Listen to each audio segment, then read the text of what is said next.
I am Olivia Carter, 23 years old, and I just graduated in marketing from Boston University.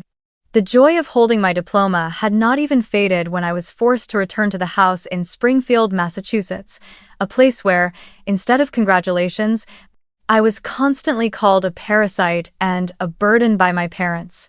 Dinner turned into courtroom sessions, filled with comparisons to the neighbors' children, and finally, my father coldly gave me an ultimatum. Starting next month, you will pay rent if you want to stay. My mother added, maybe that will teach you some respect. That night, my heart shattered. I quietly packed my bags and left. Have you ever been belittled and pushed aside by your own family? If so, let me know where you are listening from so I know I am not alone. That house, from the outside, looked no different from a typical suburban home.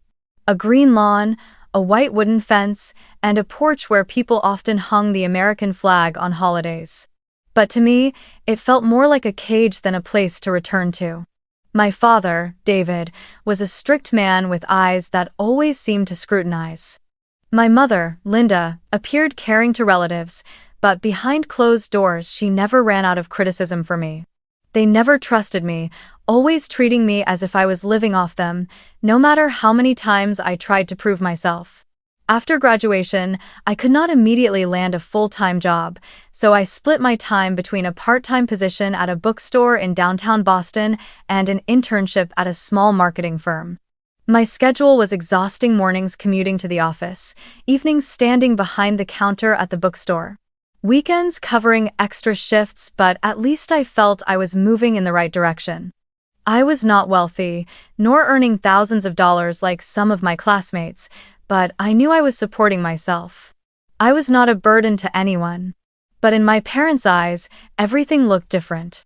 Dinner at our house slowly turned into a repetitive play where I was always the main character under scrutiny. At first, it was only passing remarks, like my father tapping his chopsticks on the table and asking, "So, you went to college for 4 years just to end up working at a bookstore?" His tone was calm, but beneath it was a sharp layer of contempt. My mother never missed a chance to chime in. "Did you hear, Mrs. Johnson's daughter just got hired at a major bank with a great salary and even a separate bonus?" Every time, I forced a smile, trying to explain that I was only just starting out, that the internship would open doors later. But before I could even finish, I was cut off by my father's look of disappointment or my mother's weary sigh. Those seemingly harmless comparisons turned, over time, into direct blows to my self-worth. From saying I was not as good as other people's children, they moved on to harsher words. One evening, when I asked to eat quickly so I could make it to my bookstore shift, my father muttered, "A true parasite, pretending to be busy but completely useless." Before I could even react, my mother followed up. "Raising you feels like charity work. This house might as well be a shelter." I froze, my chopsticks holding a piece of vegetable, my throat tight, unsure whether to swallow or put it down. I thought if I fought back, it would only get worse. So I stayed silent, pretending I hadn't heard. But that silence became a weapon they used to push further, as if there were no boundaries at all. I tried to convince myself they only wanted to push me, that all parents wanted their children to succeed, that maybe their way of expressing it was just too harsh. But the longer it went on, the clearer it became this was not just misguided motivation. It was systematic belittlement, a verdict repeated day after day until I almost believed I truly was worthless. I began to dread sitting at the dinner table, finding excuses to stay late, or claiming extra shifts just to avoid the nightly dissection. But no matter how much I tried to escape, every time I returned home, the air was still heavy, thick with insinuations and sighs. In that picture, my younger brother Ethan was the perfect opposite. He was only 21, still in college, not working a real job yet, but my parents always treated him as their pride and joy. The moment Ethan came home for the weekend, the whole kitchen came alive. My mother would cook all his favorite dishes, and my father would laugh and boast to the neighbors. "Ethan is so bright, he has such a promising future." I sat there, listening to those praises, feeling like my heart was being dragged to the bottom. I was the one actually working, actually earning money, yet in their eyes, I was nothing but a burden. Ethan was the light they worshipped. One evening at dinner, my mother turned to Ethan with tenderness in her voice and said, "Make sure you focus on your studies, so when you graduate, you'll get a decent job. Don't waste your time doing odd jobs like your sister." Ethan leaned back, grinning, nodding, then turned to me with a smirk. "She's right, sis. When I graduate, I definitely won't be stuck with part-time work like you." His words felt like a slap in the face. He was 2 years younger than me, had never paid a single bill, yet he had the right to mock me openly in front of our parents, and the most painful part was that my parents didn't correct him. They laughed along, as if his insult was just a harmless joke. Day by day, month by month, I felt my sense of worth being eroded. I remembered the nights driving back from Boston after an evening shift, the dim streetlights blurring through the windshield, with only one thought running through my head: what did I do to deserve this life? I wasn't freeloading, I wasn't lazy, I was fighting every single day. Yet, in their eyes, none of it mattered. Even when I handed over part of my paycheck to help with the utility bills, my father just waved it off. "That little bit doesn't even count. This house still has to feed you." That single line erased the fragile pride I had been holding on to. The most terrifying part wasn't the direct words, but the way the feeling of being looked down on seeped into every small detail. My parents always spoke to me with a superior tone, reminding me to be grateful, to bow my head. Whenever relatives visited, they would shower Ethan with endless praise, then glance at me with a half smile. "She's still fumbling around, hasn't gotten anywhere yet." I would stand there, forcing a polite smile, while inside it felt like a fire was consuming me. I once thought I could be patient, that if I just worked part-time for a few more months and then landed a stable job after my internship, everything would change. But the mockery never stopped, it only escalated. And because of that, the ultimatum they eventually handed me, forcing me to pay rent just to stay in the house I grew up in, was not a surprise. It felt more like the final shot after hundreds of tiny wounds had already been bleeding. It happened at dinner, like so many nights before, with the kitchen lights glowing and the soft clinking of cutlery against porcelain plates. I had just finished a 10-hour shift at the bookstore, my body aching, my clothes still carrying the smell of paper and coffee. I hadn't even had time to shower or change when my mother called me down to eat. All I wanted was a quiet meal, a chance to swallow a few bites quickly and retreat to my room. But silence at our dinner table was never peaceful, it was only the pause before the next attack. I sat down, trying to keep my back straight, picking up some vegetables, when suddenly my father set his knife and fork down with a sharp clang that froze the air in the room. He looked straight at me, his voice calm, as if announcing something entirely ordinary. "Starting next month, you'll have to pay rent if you want to stay in this house." For a moment, I thought I had misheard him. My heart skipped a beat, and my chopsticks froze in midair. Before I could open my mouth, my mother cut in, her tone cold but tinged with satisfaction. "Maybe this will teach you some respect." She spoke as if I had committed a grave offense, as if I were some unruly child in need of punishment. The kitchen fell silent. The only sound was the clock on the wall ticking away each second. I sat there, stunned, a storm of questions crashing in my head. Why? What had I done to deserve such a verdict? I wasn't freeloading. I had a job.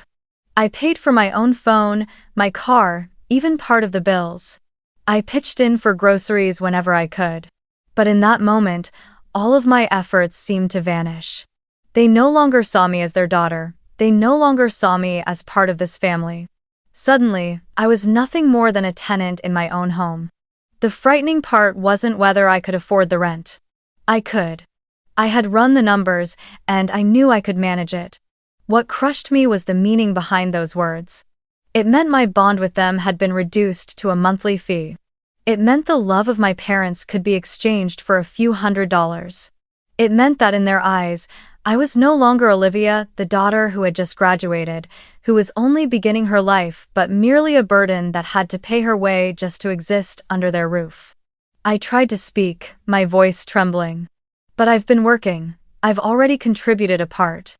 Before I could finish, my father waved his hand dismissively, as if my words weren't worth hearing.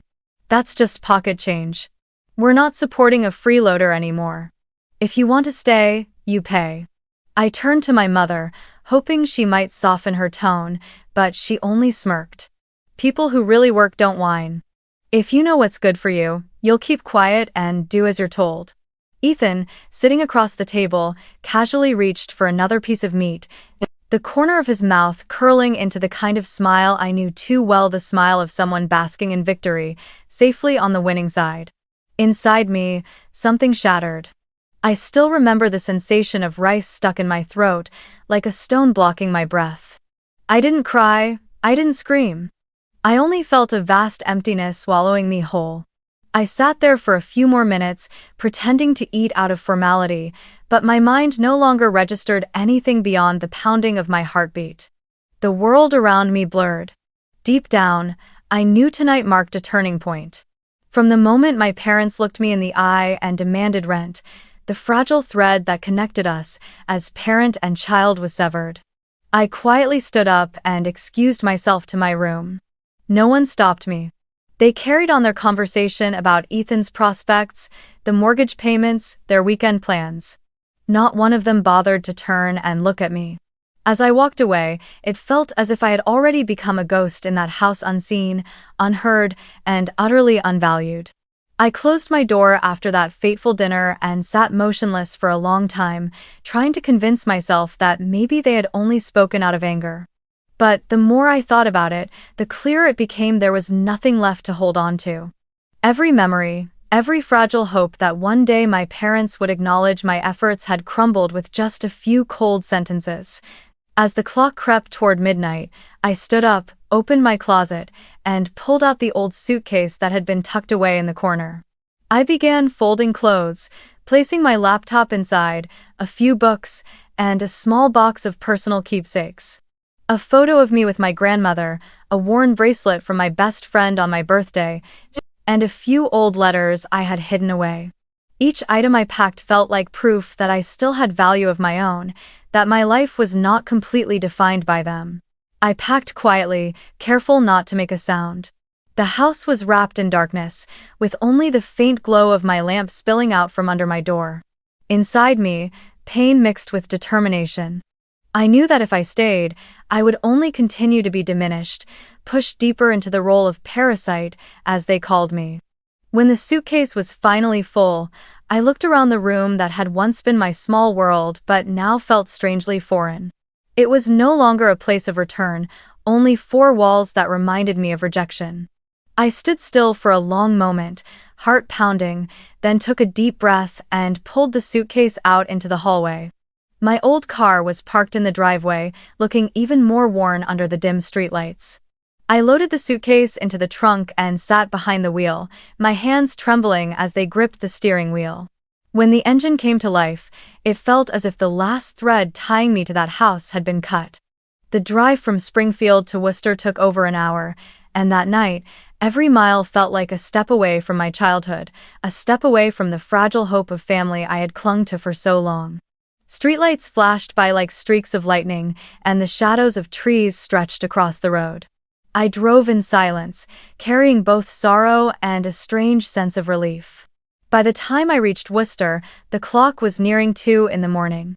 I stopped in front of the small apartment of Samantha, my best friend since high school. She opened the door, her hair messy, eyes half asleep, but as soon as she saw the suitcase in my hand, she wrapped her arms around me. "What happened, Liv?" she asked, her voice laced with worry. I just shook my head, swallowing back tears, and whispered, "I just need a place to stay. I can't go back there." Samantha didn't press for answers. She simply pulled the suitcase inside and cleared a spot for me on her old but warm sofa. That night, I curled up listening to the distant hum of cars outside, tears soaking my pillow, but deep down, I felt a strange peace. At least here, I wasn't being looked down on. The next morning, as I was getting ready for work, my phone rang. The screen lit up with my father's number.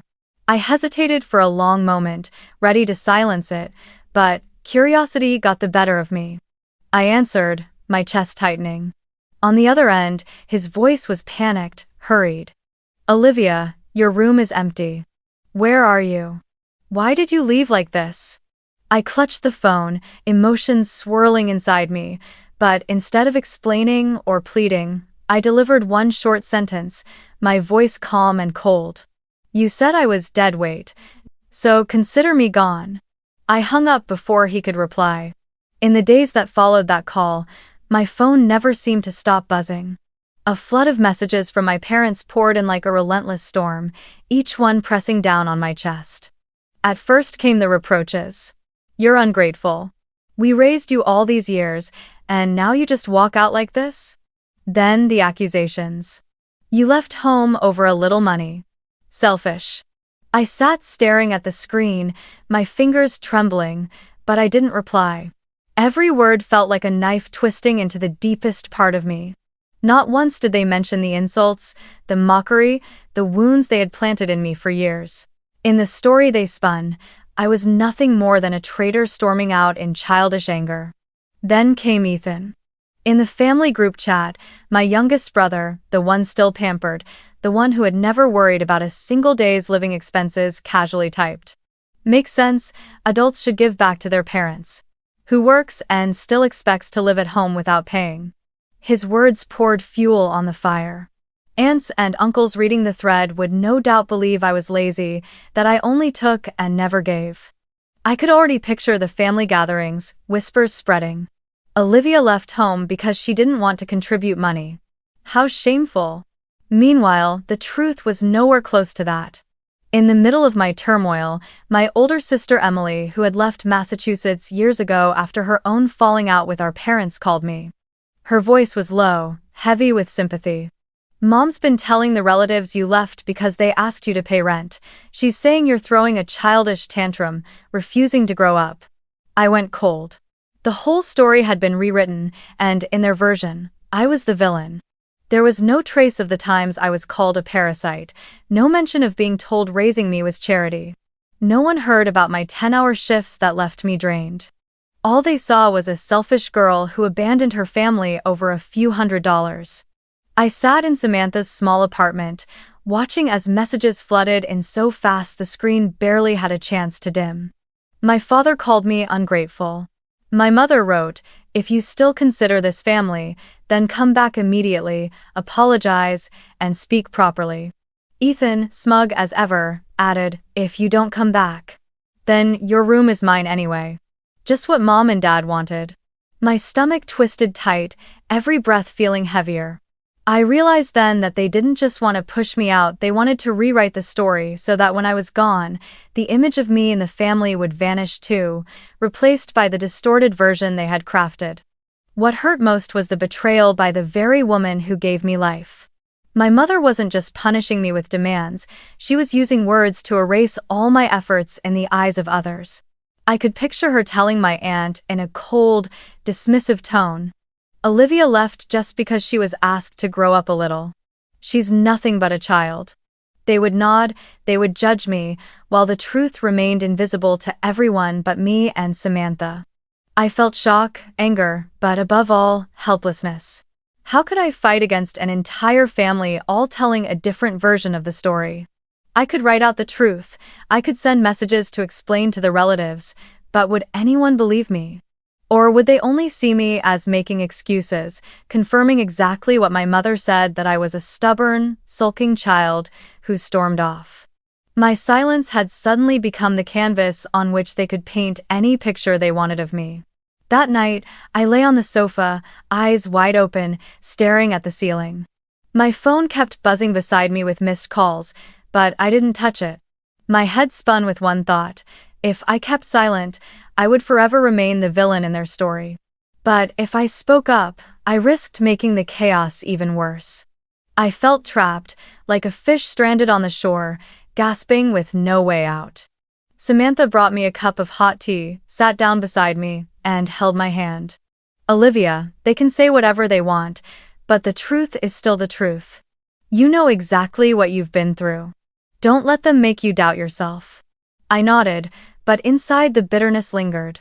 because part of me still longed for their recognition, still wished that one day my parents would look at me and say, "You've done well."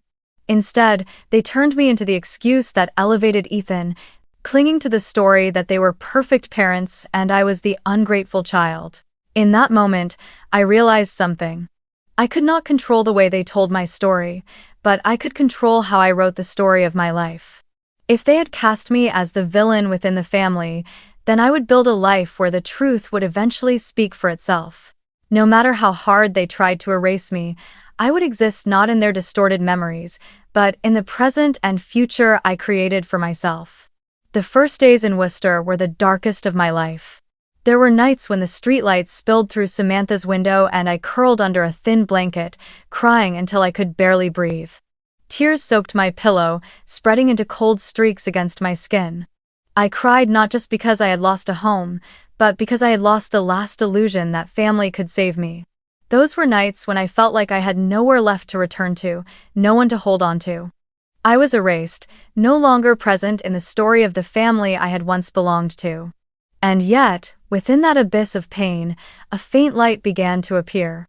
One morning, after a night of sobbing myself to exhaustion, I stood in front of the small bathroom mirror in Samantha's apartment. My eyes were swollen, my hair a tangled mess, my face pale like a ghost. I looked straight at my reflection, and suddenly, the words slipped out. "You will not cry for them anymore." The voice was small, but it was enough to awaken me. I realized that if I kept living in the hope of pity from my parents, I would drown in their quicksand. I didn't want to be the one begging for love. I wanted to be the one who built my own worth. From that day on, I changed. I started asking for extra shifts at the bookstore, willing to take late nights or weekends. At my marketing internship, I threw myself into the work 2-3 times harder, determined to turn that small opportunity into a ticket toward my future. I knew the road ahead would be exhausting, but at least it was mine. I began creating a strict savings plan. Every paycheck was divided into 3 parts, one for bare essentials like food and transportation, one for emergencies, and the largest portion set aside for the goal of renting a place of my own. I cut every unnecessary expense. No more pricey coffee from my usual cafe, just cheap drip coffee from the convenience store. No more meals out, just quick sandwiches or instant noodles. I gave up the habit of buying new clothes each season, wearing my old ones and mending them to still look neat. I learned to live simply, not because it was trendy, but because every dollar saved was another brick in the foundation of my new life.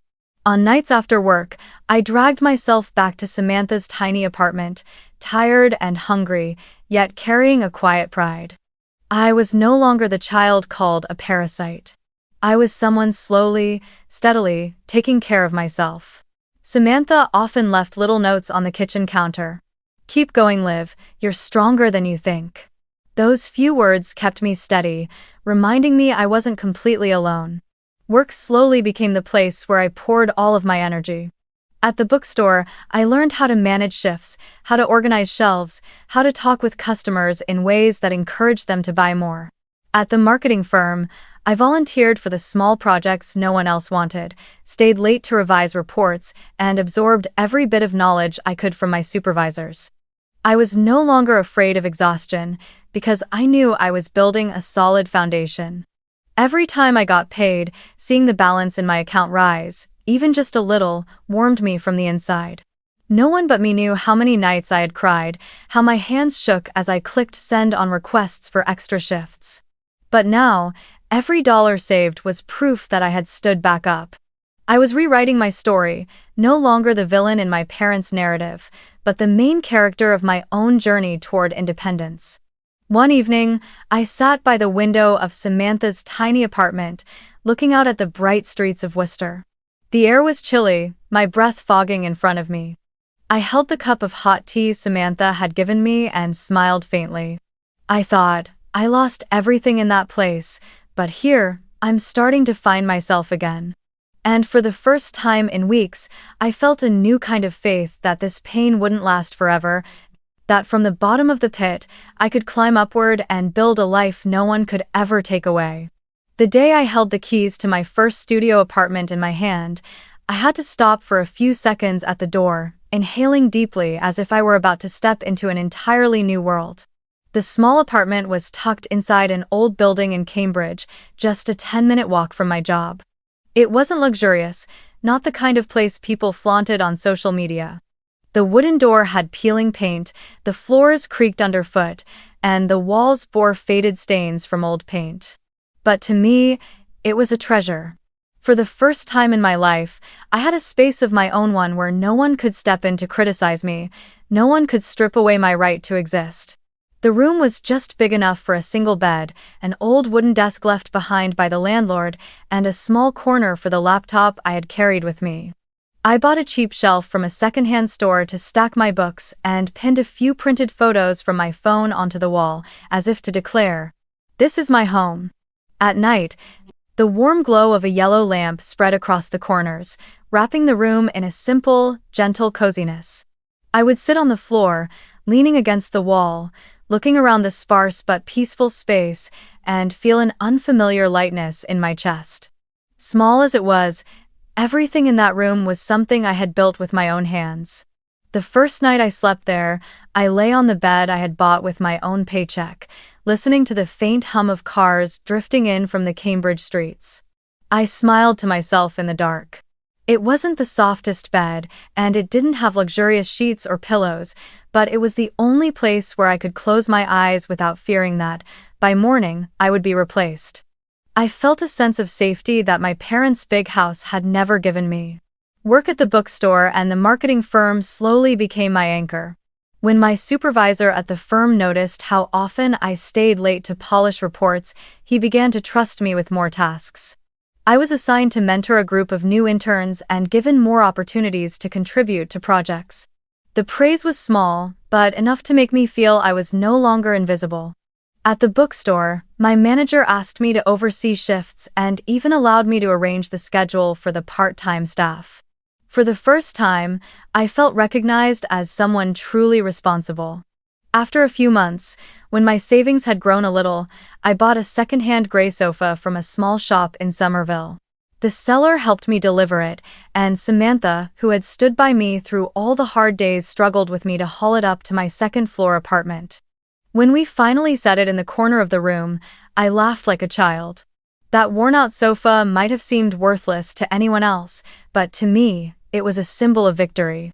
I had gone from curling up on someone else's couch to owning my own, in the little apartment I paid for myself. Every morning, I woke earlier, brewed a cup of coffee, and sat by the window as sunlight poured into the room. I opened my laptop, preparing reports or sometimes just writing a few lines for myself. No more shouting, no more harsh comparisons. Just me, the small room, and the quiet certainty that I was heading in the right direction. I realized happiness could be as simple as sitting in a peaceful space and knowing everything around me belonged to me. I began learning how to take care of myself with discipline. I created financial plans, tracked every expense, and each time my savings grew, I felt as though I had added another layer of armor to my body. I was no longer dependent on anyone. Every dollar I had was the result of my own effort, which made it infinitely more precious. One evening, after a long day, I sat back on my new sofa, turned on the warm yellow lamp, played a soft jazz record, and reclined. I closed my eyes and thought about the past months. The empty room stripped bare, my father's look of disdain, my mother's cold words. I had cried, I had hurt, I had despaired, but now I felt myself slowly rising again. I was no longer the girl curled up on a small sofa in Worcester, sobbing until she couldn't breathe. I was Olivia, a young woman building an independent life with her own hands. The small studio in Cambridge wasn't just a place to live. It was a symbol of freedom, a reminder that I deserved a life I could shape myself, and from that modest room, I knew I would go further still. One weekend afternoon, as I was tidying up the studio, my phone rang. On the screen appeared a familiar name, Emily. My sister rarely called directly, she usually just sent short messages. I picked up, and her voice came through, hesitant. "Olivia, are you okay? There's something I think you should know." I was surprised, but stayed quiet, waiting for her to continue. After a pause, she sighed. Do you know why Mom and Dad suddenly demanded you pay rent? It wasn't just about teaching you responsibility. Dad refinanced the house to borrow money for Ethan's startup, the one he's been bragging about for months. The interest rate is higher, and the monthly mortgage nearly doubled. They never said it, but they were counting on you to cover the shortfall. I froze.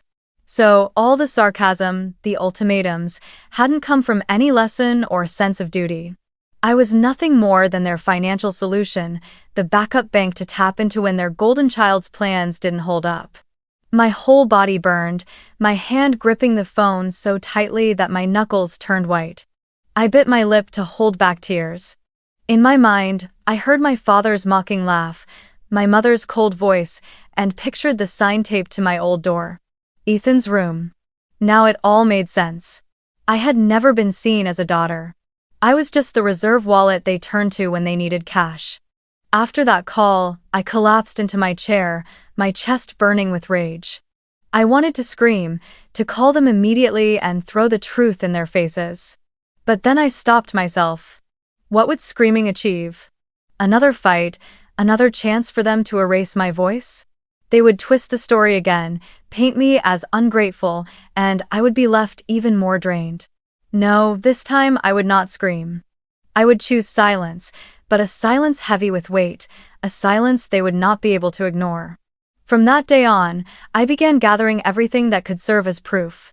I saved every text where they called me ungrateful, parasite. I downloaded the voicemails where my mother's sharp voice declared, "If you don't come back, your room belongs to Ethan." I photographed my empty room, already filled with my brother's boxes, and stored everything in a folder I named Truth. I didn't plan to expose it right away. But I needed something to remind myself I wasn't imagining things, that what happened had truly been that cruel. In the meantime, I started paying closer attention. I noticed Ethan's constant social media posts bragging about his tech startup, but behind them were obvious cracks, an unstable office, employees coming and going, and his complaints about rising costs. I began piecing things together. The refinanced house, my father's debt, the endless indulgence of Ethan, and the pressure placed on me. It was all part of a twisted arrangement I was expected to shoulder if I had stayed under that roof. This truth hurt, but it also made me sharper.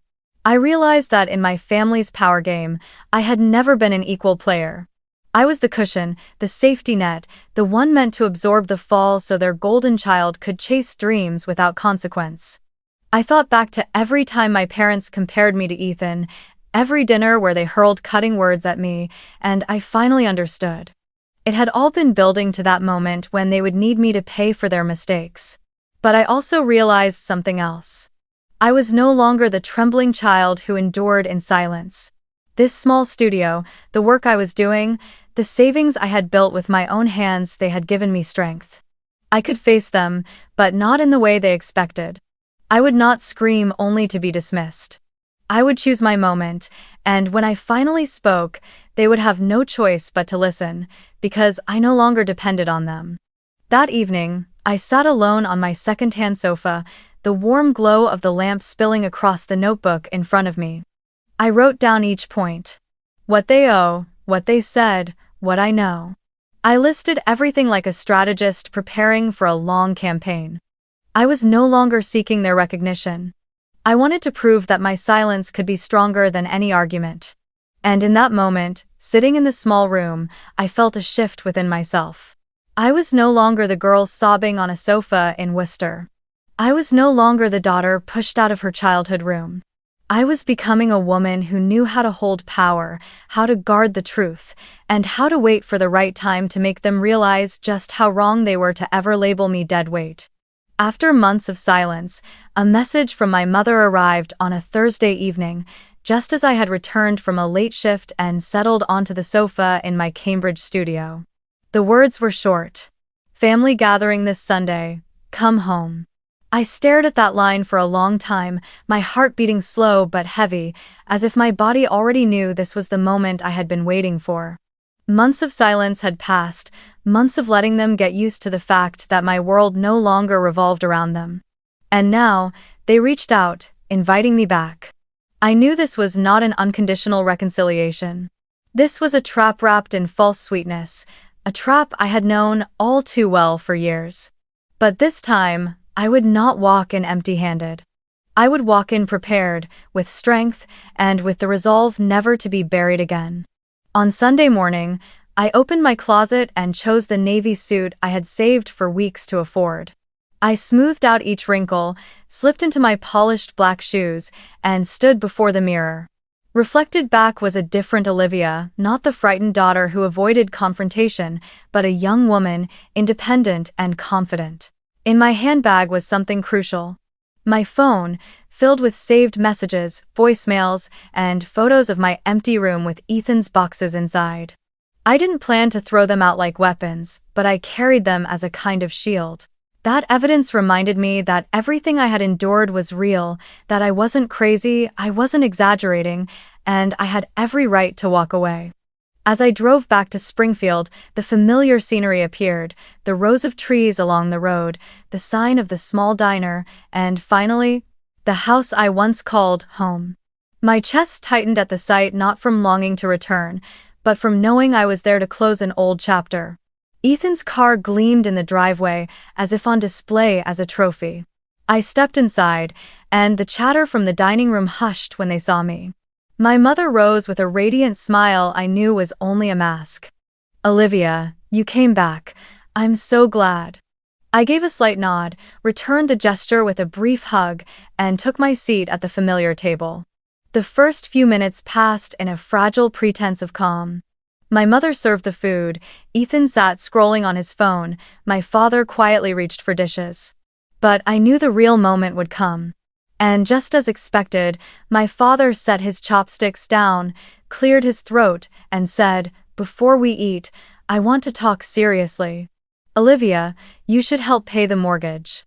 The house is in trouble, and this is the time for you to take responsibility." His tone was measured, but his eyes were sharp as blades. I sat upright, took a deep breath, and spoke clearly. "I have my own life now. I have my apartment, my job, my bills, and my responsibilities. I will not pay for the debts of choices you made for Ethan." Silence hung in the air for several seconds before my mother leaned toward me, her voice tinged with reproach. "You can sit here and watch your own family struggle? We are blood." I met her gaze, then placed my phone on the table and opened the old chat where my parents had called me dead weight, where Ethan mocked me as nothing but a freeloader. I turned the screen toward them, my voice steady, cold. "The blood you're talking about has long since treated me like a parasite. If I am dead weight, then from this day forward, consider that burden gone from your lives." The table fell silent. Ethan pressed his lips together, avoiding my eyes. My mother straightened, her face paling as the fake smile dissolved, replaced by the tightness of suppressed fury. My father's face flushed red as he tapped his fingers on the table. "Watch your mouth. No matter what, we gave you everything." The wall. I leaned slightly forward, my voice calm, neither trembling nor raised. "The only thing I ever owed you was respect. But you lost that the night you turned me into a tenant in my own home. From that moment on, I owed you nothing." The air seemed to freeze. I looked around the table, the carefully prepared dishes, the ticking of the kitchen clock, every eye fixed on me. I knew they expected me to bow my head, to take back my words. But this time, I would not. I slowly stood, pushed my chair back under the table, and said firmly, "Thank you for dinner. Enjoy this house while you still can." I turned and walked away, my heels striking the wooden floor in steady rhythm. Behind me, my mother's voice rang out, sharp and desperate. "Olivia, do you really mean to abandon us?" I didn't look back. The door closed behind me with a resonant click, like the final gavel of a trial that had lasted for years. As I stepped onto the porch, the October night wind whipped through my hair, cold but liberating. I drew a deep breath and felt as if a heavy stone had finally been lifted from my chest. I was no longer a pawn in their game, no longer the backup plan they had casually relied upon.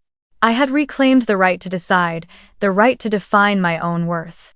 On the drive back to Cambridge, I played soft music to drown out the echoes of chaos still swirling in my mind. I knew the road ahead would not be easy, that they would try to pull me back, to keep blaming me, to slander me. But in that moment, under the dim glow of the streetlights stretching endlessly along the road, I realized I had truly reclaimed something far more valuable than approval: my freedom. When I returned to my studio that night, I sat at the small kitchen table, opened my phone, and drafted a long message to the family group chat. My hands trembled slightly, but my eyes stayed firm. I typed each word as if cutting through the ropes that had bound me for years. I have removed my name from all joint bills and accounts. I have officially changed my contact address. From now on, please do not call or message me unless it is a genuine emergency. This is not revenge. This is me choosing peace for my life. I read it over once, inhaled deeply, and pressed send. Almost instantly, the screen lit up with replies. First came my father. "You think this makes you mature? Family isn't a game you can just walk out of. We are blood." Minutes later, my mother chimed in. "Olivia, you are selfish. We raised you all these years, and now in hard times you abandon us? Was all that effort meaningless?" Ethan couldn't resist throwing in fuel. "Of course. Everyone knows you only care about yourself. No surprise there." I stared at the stream of messages, but unlike before, I didn't feel anger rising. Instead, I simply turned off the notifications. I had learned that sometimes silence is the strongest answer of all. In the months that followed, I kept moving forward with my work, focusing on new projects, managing the team of interns with increasing confidence, and slowly building a solid sense of stability. Every now and then, Emily would send me short updates about home. Bills piling up, Ethan neglecting his responsibilities, my parents locked in heated arguments over the refinanced loan. I read her words, folded the emotions neatly away like an old piece of paper, and let them go. I didn't interfere, didn't judge, didn't reach out a helping hand. They had chosen Ethan as their center, chosen to label me deadweight, and cast me aside. Now, they would have to live with the consequences of that choice. One early spring afternoon, driving home from work, I found myself turning down the road towards Springfield. At a red light, I glanced into the rearview mirror one last time. The old house appeared faintly behind the trees, gray roof tiles and a bright for sale sign gleaming in the late sunlight. Almost without thinking, I whispered so softly only I could hear, "You wanted me gone. Now I'm truly gone." Strangely, the words didn't bring pain the way they once would have. Instead, they echoed like a release, like the final door closing so I could step fully out of the shadows. No more haunting, no more bleeding wounds, only a stillness spreading through my mind. Back in Cambridge, I unlocked the door to my studio as the afternoon light spilled in through the window. Golden beams stretched across the wooden floor, wrapping around the second-hand sofa and the old wooden desk. I stood there, took a deep breath, and smiled. This was my small but intact world. Here, no one knocked to throw insults. No one invaded my private space. This was the home I had built with my own hands through every dollar saved, every extra shift worked, every tear pushed aside so I could rise again. And because of that, it was more precious than any house they could ever take away. I sat down at the table and opened a blank notebook I had bought long ago, but never used. This time, I wasn't writing lists of expenses or plans to pay bills. I began drafting a long-term plan for myself. I wrote, Year 1, strengthen my career, pursue additional marketing certifications. Year 2, move into a larger apartment with a real living room. Year 3, travel to Europe once, just to see the world through my own eyes. Year 5, buy a small apartment, fully under my name. Line by line, the words appeared like a map sketching out a new path. A life no one could take from me, because it was built on a foundation I chose. When I finished, I set the pen down, leaned back in my chair, and felt a sensation I had been waiting for so long. Peace. I knew the road ahead would still be hard. I would still have to work relentlessly, face comparisons from the outside world, and find ways to nurture bigger dreams. But, unlike before, This time I wasn't carrying the burden of disdain from my own family. I carried only myself and Olivia, who was free, determined, and ready to build a future that belonged to me. Sometimes the memories still returned. Dinners filled with mockery, the empty room that became Ethan's, my mother's sharp voice in the voicemail. But instead of making me tremble, they felt like scars now. Scars that reminded me I had survived, that I had walked through it, and that I had emerged stronger. They no longer defined me, they were simply proof of the journey I had taken. One evening, as I sat reading through my notebook, I added a line just beneath my plan. I no longer search for love in places that have denied me. I will build love from within myself and from the people who choose to stay. I realized then that family doesn't have to mean blood. True family is the people who make you feel safe, who give you a place to grow, who let you be yourself, not the ones who label you a burden and erase you when you no longer fit their image. Samantha, the friend who gave me shelter in my darkest days, was family. The colleagues who trusted me with opportunities were family. And most of all, I who chose to rise was family to myself. That night, I sat by the window, the city of Cambridge glowing outside, each lit window like 1,000 stars. I sipped my tea, smiled faintly, and whispered in my heart to anyone who might be walking a path like mine. If you are belittled, if you are called dead weight, remember you are not. You can create your own home, a place where no one has the right to erase you. I closed the notebook, pulled the curtains back, and let the city lights spill into my small room. An old chapter had ended. I was no longer the girl sitting at the dinner table swallowing insults. I was Olivia, the one who had walked through the storm, reclaimed her worth, and begun writing a new life with her own hands and her own heart.